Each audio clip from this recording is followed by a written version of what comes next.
Славлю Тебя всем сердцем моим, пред богами пою Тебе, поклоняюсь пред святым храмом Твоим. Славлю имя Твое за милость Твою и за истину Твою, ибо Ты возвеличил Слово Твое превыше всякого имени Твоего. В день, когда я воззвал, Ты услышал меня, вселил в душу мою бодрость.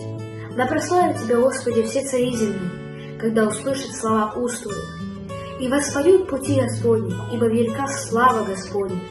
Высок Господь и смиренного видит, и гордого узнает издали. Если я пойду посреди напасти, Ты оживишь меня, прострешь на ярость врагов моих руку Твою, и спасет меня десница Твоя.